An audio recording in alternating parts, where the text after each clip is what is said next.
Allah, dulu di zaman Nabi Shallallahu Alaihi Wasallam masih hidup, ada satu sahabat datang mengadu kepada Nabi Muhammad.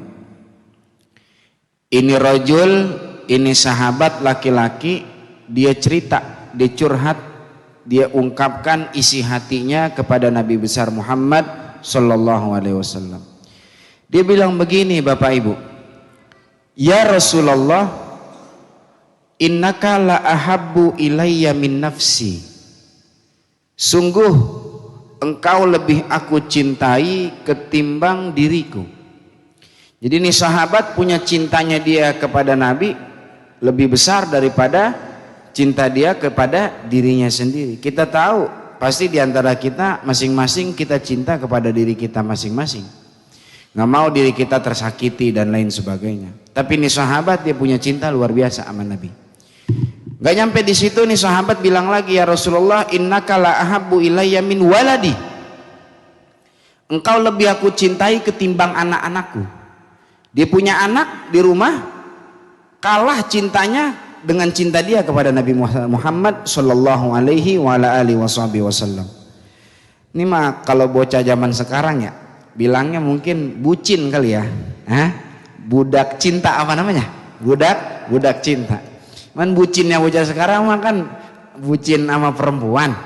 Nah, bucinnya dulu nih, bucinnya sahabat ini sama Nabi Muhammad. Ya, ini bucin yang berpahala, saudara. Bucin yang dapat pahala. Kemudian ini sahabat bilang lagi begini. Cuman ya Rasulullah, saya kalau bis pulang dari masjidmu, yang ada di bayangan saya, pikiran saya itu cuman wajahmu doang ya Rasulullah. Artinya saya kangen, baru pisah sebentar, gimana caranya saya balik lagi ke masjid dah. Karena mau ngapa-ngapain juga pikiran ada Rasulullah mulu. Cuman kan begini ya Rasulullah, kalau nanti kita meninggal nih, engkau masuk surga pastinya, dan surgamu fi a'lal firdaus, di surga firdaus yang paling tinggi. Cuman saya ya Rasulullah, kalau saya mati meninggal, kalau saya masuk surga, syukur-syukur saya masuk surga. Saya pun masuk surga, belum tentu surga saya sama dengan surgamu. Surga engkau paling tinggi tentunya. Kalau saya pikir-pikir mendingan hidup di dunia juga dah, daripada hidup di surga tapi enggak bersamamu ya Rasulullah. Ya, begitu ya. Karena sahabat pernah ditanya sama tabi'in, sifli na'imal jannah, sifatkan kepada saya kenikmatan surga itu apa sih? Maka sahabat bilang, fiha Rasulullah Sallallahu Alaihi Wasallam. Di dalam surga ada Nabi Muhammad. Kenapa begini saudara? Saya kasih tahu. Dalam kitab-kitab itu disebutkan nikmat-nikmat surga itu hilang saat kita memandang wajah Nabi Muhammad. Hilang. Nggak ada duanya kalau kita memandang wajah Nabi. Dan nikmat memandang wajah Nabi bakalan hilang saat kita memandang zat Allah Subhanahu wa Ta'ala. Sebagai ahlu sunnah kita meyakini bahwa nanti di surga kita pasti bisa melihat zat Allah Subhanahu wa Ta'ala. Wujuhu yawma idin nadhirah ila rabbiha nazirah. Di hari itu, hari kiamat nanti, nah, wajah mereka orang-orang mukmin nadhirah, berseri-seri, bercahaya.